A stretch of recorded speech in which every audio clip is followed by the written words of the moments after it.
You can order the tie rod ends used in the video on the CarParts.com website via the link in the description.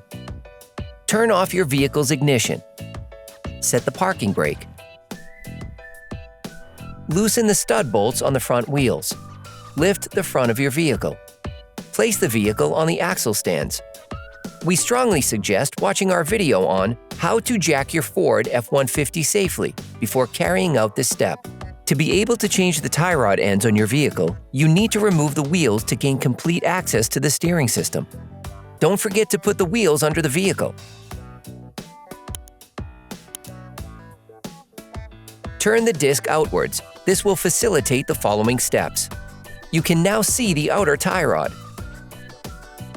The components to be removed are very often seized up, so don't hesitate to brush and to use penetrating oil to make removal easier.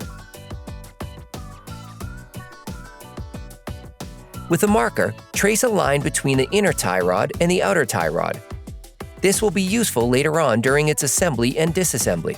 With a 24mm wrench, loosen the lock nut on the outer tie rod. Hold the inner tie rod with a 15mm wrench to prevent it from turning. The lock nut is there to prevent any rotation of the two parts towards each other, which could have an impact on the wheel alignment of your vehicle. Using a socket wrench and a 21mm socket, unscrew the outer tie rod holding nut.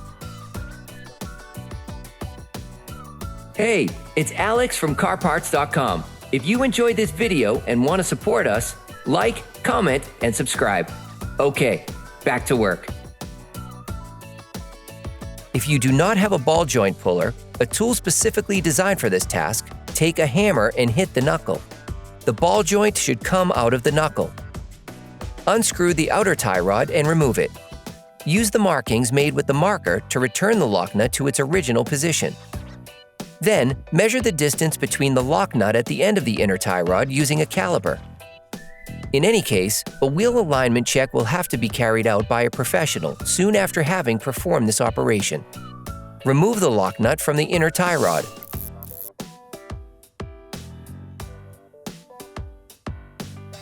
You can order the tie rod ends used in this video on the CarParts.com website via the link in the description. Take the new outer tie rod and unscrew the lock nut supplied with it. Screw the lock nut back on until the distance measured with the caliper is reached. You can purchase the parts we used here by visiting our website at CarParts.com. Put the outer tie rod back in place until it touches the lock nut. During this operation, you will work on the steering system of your vehicle. A professional alignment check should be performed to ensure that your steering system is once again perfectly adjusted and functioning. Using a wire brush, scrub the knuckle. Then apply silicone grease to the flat part that will be in contact with the sleeve of the outer tie rod. Do not grease the inside of the cone. Put the outer tie rod back in place in the knuckle. Put the lug nut supplied with the new part in place and tighten it using a 21mm wrench and a 10mm wrench to lock the rotation of the threaded rod.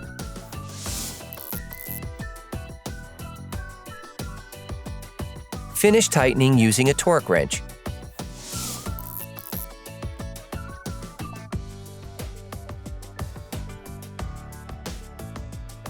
Finish tightening the lock nut using a 24mm wrench by holding the inner tie rod still with the help of a 17mm spanner to avoid damaging the tie rod. Then, you will be able to put the wheels back on your vehicle. Put the car back on the ground and block the wheels properly. Operation completed.